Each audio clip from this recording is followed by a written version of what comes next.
मासम्म आइपुगे भनेर छोटकरीमा म बताउनेछु। अनि म चाहिँ विशेष गरेर चाहिँ आजभन्दा लगभग भन्दा नि म 12 वर्षको उमेरमा हुँदाखेरि परमेश्वरलाई पाएको हो। र त्योभन्दा पहिला चाहिँ म हिन्दू धर्मको मान्ने परिवारमा चाहिँ जन्म लिएको थिएँ। र त्यो सानै अवस्थामा हुँदाखेरि नै म हिन्दू धर्म एकदम धेरै पूजा गर्ने, बर्फीको अगाडि गएर प्रार्थना गर्ने, अनि त्यसपछि इक्जाम दिएर आयो भने बर्फीको जरा समातेर म पास गराइदिनुहोस् भन्दै हामी भन्ने, त्यस्तो खालको चाहिँ सानोदेखि नै एउटा भगवान्प्रति आस्था चाहिँ बेसी हुन्थ्यो। अनि मैले बुवाहरूले कुखुराहरू बलि गर्न जाँदाखेरि पनि कुखुराहरू समातेर जाने, अर्थात् कुनै पनि खुकुरी बोकेर जाने, अनि एकदमै धेरै त्यो चाहिँ आस्था चाहिँ मलाई लाग्ने गर्दथ्यो। र एक दिन चाहिँ हामी म अनि मेरो साथी, दुईटा साथी भएर हामी 3 जना चाहिँ खोलामा हामी पौडी खेल्न गएका थियौँ। तपाईँ सुन्दै हुनुहुन्छ है? हामी खोलामा चाहिँ हामी पौडी खेल्न गइराखेका थियौँ। अनि त्यो बेलामा चाहिँ यस्तो प्रकारको जमाना थियो त्यो बेलामा। अनि एउटा फिल्म हामीले हेऱ्यो भने चाहिँ त्यो फिल्मको सुरुदेखि लिएर अन्तिमसम्म के बारे सब भनिदिन्थ्यो कि एकचोटि हेर्दै त्यति खतरा। हाम्रो चाहिँ एकदम सम्झन सक्ने शक्ति चाहिँ त्यति खतरा थियो। अनि त्यो साथीहरूले मलाई भने, उनीहरू चाहिँ 2टा क्रिस्चियन थियो, अनि उनीहरूले मलाई भने, हेर हामी त विश्वासी मान्छे, अनि उनीहरूले चाहिँ जीवनको पुस्तक भन्ने फिल्म हेरेको रहेछ है। अनि त्यो बेला भर्खर आएको थियो सायद।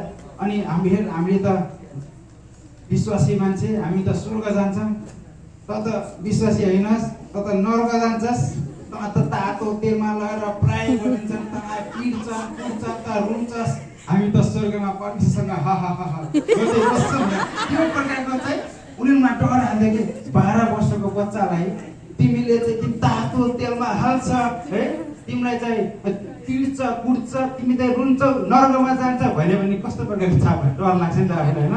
त्यसो भए म विश्वास गर्छु भनेर त्यतिखेरै मैले चाहिँ बाटोमा निस्किने थियो घरबाट। अनि बाटोमा जाँदै अनि पानीको धारा लिएर गएर एउटा पानी लिएर चाहिँ के भनेर प्रार्थना गर्ने, प्रभु धन्यवाद भनेर विश्वासी हुन्छ जस्तो अनि त्यो पानी चाहिँ मैले प्रभु धन्यवाद भनेर पानी पिएँ। त्यसपछि म घरमा गएँ। अनि त्यसपछि घरमा गएपछि आमा बुवालाई अलिक पछि भने, शनिबार सङ्गति गइसकेपछि मात्रै भने। जब फर्स्ट शनिबार म सङ्गति गएँ, अनि त्यसपछि हामी चाहिँ 8 जना चाहिँ थियौँ, आमा बुवा, अनि हामी 6 जना, 4 भाइ दाजुभाइ र 2 जना दिदी बहिनी चाहिँ हामी त्यो बेलामा थियौँ। अनि त्यसपछि तब अनि मलाई चाहिँ म साइलो छोरो भएको कारणले चाहिँ अनि मैले विश्वासमा चर्चमा गएँ भनेर आमालाई भन्दाखेरि आमाले मलाई पिट्नु भएन। आमाले चाहिँ मलाई बिचारा रुनु भयो, त पनि गइस्, हाम्रोबाट त टाढा गइस्, हाम्रो पुलबाट त टाढा गइस् भनेर रुनु भयो होइन। अनि मैले के भने गइहालेँ भने भन्थेँ होइन। त त्यसरी चाहिँ म जोड्ने सुरु भयो। अनि 13 वर्षमा ग्रहण गरेँ। अनि 14 वर्षमा चाहिँ बत्तिसमा लिएँ। र बत्तिसमा म चाहिँ काठमाडौँबाट पास्टरबाट जानु भएको थियो। त्यो चाहिँ मैले चिन्दैन, त्यो चाहिँ एकदम खुच्चे थिएँ, सानो थिएँ। अनि अहिले त्यस्तो ह्यान्डसम थियो, त्यो अलिक कालो थियो हो। एकदम यो बाबुले त बत्तिसमा नदिनु, यसले पछि गएर छोड्छ भन्नुभयो कि, अनि छोड्न सक्छ, बत्ती छ नदिनु बत्तिस भन्नु। अनि झन् म त्यो बेला चाहिँ म लिन्छु, म बत्तिसमा लिन्छु भने लिदिएँ बत्तिसमा है। अनि पछिबाट अनि जब 16 वर्षको उमेरमा गएँ, तब मैले हाम्रो पारिवारिक चाहिँ आर्थिक रूपमा कमजोर भएको कारणले अनि स्कुल छोडेँ। अनि स्कुल छोडेपछि म इन्डिया कमाउनु गएँ। अनि त्यो बेला चाहिँ म विश्वासी भइसकेको थिएँ है। अनि इन्डिया कमाउनु गएँ। अनि इन्डियामा चाहिँ म भाँडाधुरीदेखि लिएर कुक कामसम्म म 4 वर्ष जस्तो म त्यहाँ इन्डियामा चाहिँ म काम गरेँ। अनि त्यसपछि एक दिन चाहिँ मेरो जीवनमा चाहिँ एउटा टर्निङ पोइन्ट चाहिँ कस्तो थियो भन्दाखेरि, त्योभन्दा पहिला त्यहाँ इन्डियाको मेरो जीवन चाहिँ कस्तो थियो भने चाहिँ एकदम पर्फेक्ट विश्वासी, जहाँ रक्सी पनि खान्थेन, चुरोट बेडी पनि हामी खान्थेन, के पनि गर्ने थिएन है। तर छाडा यति धेरै बोल्थेँ है, सुन्नै नसकिने छाडा बोल्ने कि इन्डियामा चाहिँ म। किनकि हामी 8-9 जना केटाहरू थियो, त्यस्तै प्रकारका केटाहरू है, एकदम नराम्रो बोल्ने, अनि के भनेर बोल्थेँ है त्यो बेलामा। अनि त्यस्तो खत्तम थिएँ म, विश्वासी पनि नाम मात्र थियो। अनि अहिले चाहिँ अनलाइनबाट कसैले यसो तिमीलाई परमेश्वरले प्रेम गर्नुहुन्छ भन्दै यता सुसमाचार सुनाउने मान्छे, वचनबाट उत्साह दिने धेरै क्लिपहरू पाइन्छ फेसबुकहरूतिर जताततै। तर त्यो बेलामा चाहिँ थिएन। लगभग आजभन्दा 10 वर्ष अगाडि चाहिँ त्यो बेलामा चाहिँ खासै त्यस्तो थिएन। अनि कोही पनि विश्वासी हो भन्दा त त्यस्तो साह्रो विश्वासी हो पनि भन्ने थिएन। अनि त्यो बेलामा चाहिँ म कस्तो लाग्थ्यो भने म विश्वासी त हो, तर के हो न जाँदा चाहिँ खान मिल्दैन, के पनि गर्न मिल्दैन, केही पनि गर्न मिल्दैन, तर चर्च पनि जान पाएको छैन। त्यो प्रकारको चाहिँ अवस्थामा थिएँ। तर एक दिन चाहिँ म चाउमिन पकाउँदै थिएँ, मजाले चाउमिन भुट्दै थिएँ, आफ्नै तालमा चाउमिन पकाइरहेको भुटिरहेको थिएँ। अनि एकचोटि चाहिँ मेरो हृदयमा चाहिँ यस्तो प्रकारको आवाज आयो, त किन यहाँ छस् भनेर आवाज आयो। म त झस्कै भयो, पोल्यो जस्तो लाग्यो है। अनि भित्रबाट चाहिँ त्यो आवाज मेरो मुटुको धड्कन बढ्यो, ढुकढुक भयो, हात खुट्टा सेलाएको जस्तो भयो है।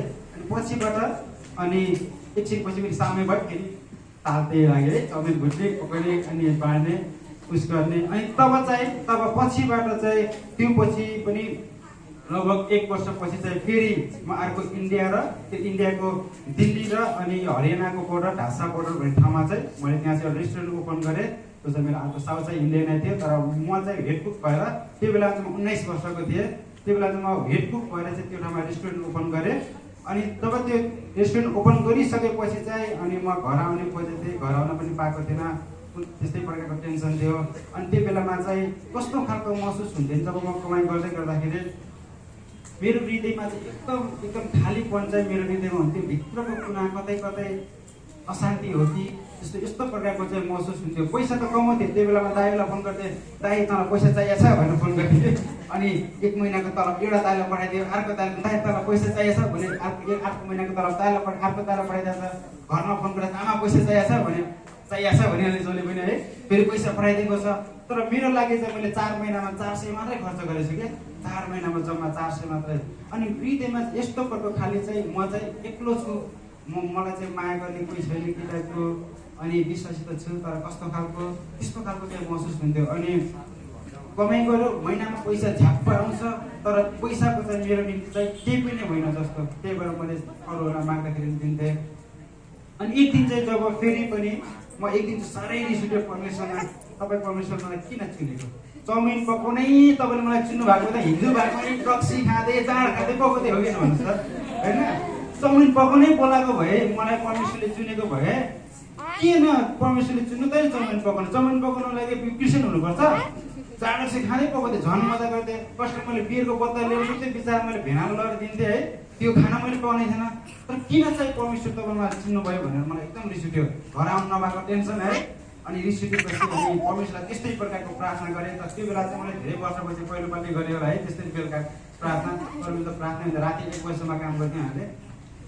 अनि जब त्यो प्रार्थना गरेपछि त्यसको राति चाहिँ परमेश्वर जस्तो कुनै एउटा व्यक्ति हामी पुलको यस्तो छेउमा बसिराखेको छ, तल ठुलो नदी बग्दै थियो है, पुलको छेउमा बस्दै थियो। अनि ऊ व्यक्तिले त मलाई एउटा आवाज भन्यो, अब त नेपाल गएर बाइबल तालिम जा, बाइबल कलेज जा भन्नुभयो। अनि झस्सँग भयो, जागेँ। अनि राति बिहानको 9 बजिसकेको रहेछ है। उठेर अनि आफ्नो तयारी भयो। अनि आफ्नो के अरे होटेलमा आउँदाखेरि चाहिँ मैले घर आउनलाई काम गर्ने मान्छे खोजिराखेको थिएँ, तर चाहिँ त्यहाँ चाहिँ 1 जना खोजेको, 2 जना पाएँ। अनि त्यसपछि नेपाल आएपछि बिर्सेँ सबै कुरा है। नेपाल आएपछि परमेश्वरको त्यो आवाज नै बिर्सेँ। अनि आफ्नै तरिकाले अनि घरमा बस्दै थिएँ। अब फेरि विदेश जान्छु भनेर पासपोर्टको लागि फोटोहरू खिच्ने सबै कुरा गरेँ। अनि त्यो शनिबार चाहिँ हाम्रो पास्टर बाले चाहिँ काठमाडौँ बाइबल तालिम खुलेको छ, को जान्छ पढ्न भन्नुभयो। त्यो बेलासम्म घरको एक्लो विश्वासी थिएँ म। हात उठाइदिएँ मैले, नाम टिप्नु भयो। अनि बाटोमा फर्किँदै आउँदा ला के भन्ने होला घरमा है, एक्लो विश्वासी छु, पढ्न जानु छ काठमाडौँमा। अब आमा बाले नजाऊ भन्यो भने फेरि पिछेत हुन्छ, अब गाह्रो हुन्छ, के गर्ने होला भन्दा बेचैन हुँदै म आएँ।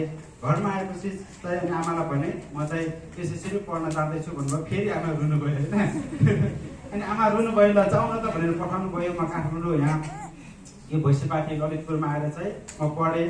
त्यसपछि पढेपछि अनि फेरि तालिम सकिएको ग्रेजुएसन आउनै लाग्यो। ठुल दाइले इन्डियाबाट फोन गऱ्यो मलाई, त्यति बेलासम्म फोन गरेको थिएन। त्यो बेला मलाई फोन गर्यो, ए तैँले पहिला पाउनेभन्दा डबल तलबको तल कामको लागि हेड कुकको खोजेको छु आइज भनेर फोन गर्छ ठुल दाइले। अनि मलाई त साह्रै भयो।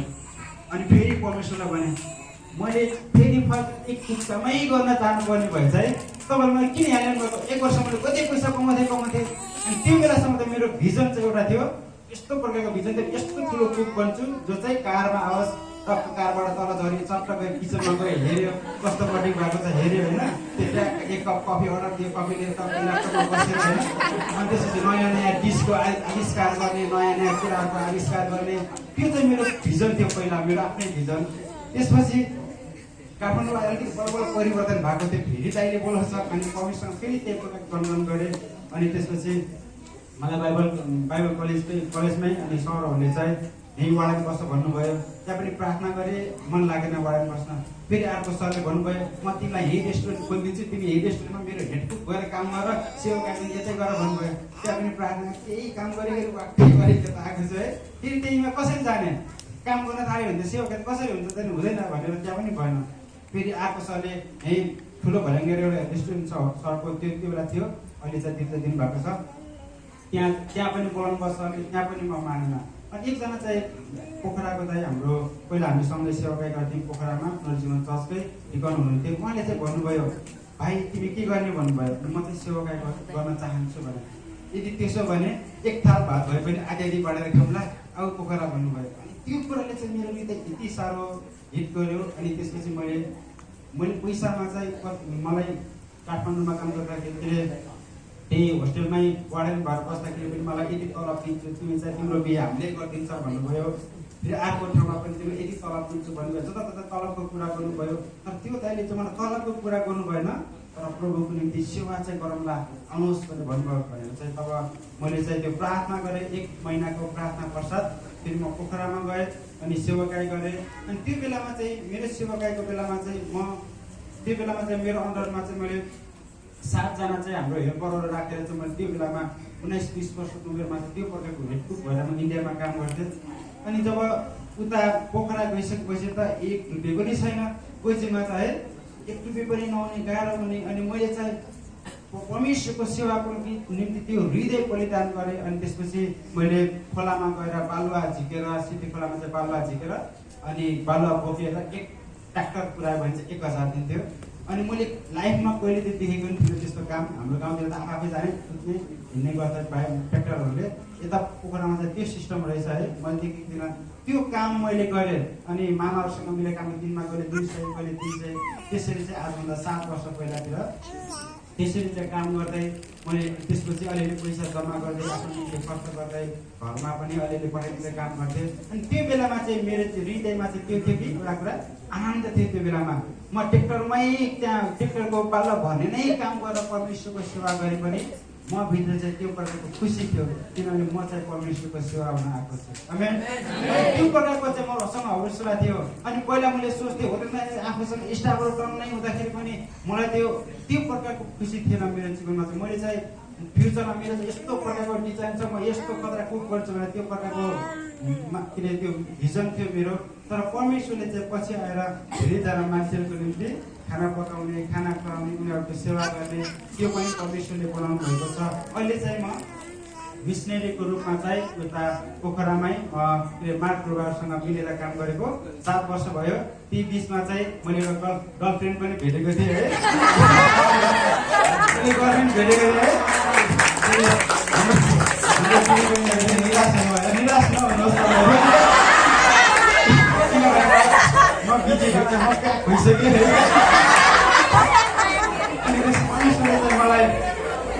मलाई एउटा गर्लफ्रेन्ड दिनुभएको छ है, गर्लफ्रेन्ड दिनुभएको छ। अनि जसलाई चाहिँ मैले 20 दिन उपवास बसेर 5 महिना प्रार्थना गरेर चाहिँ मैले बिहा गरेँ है।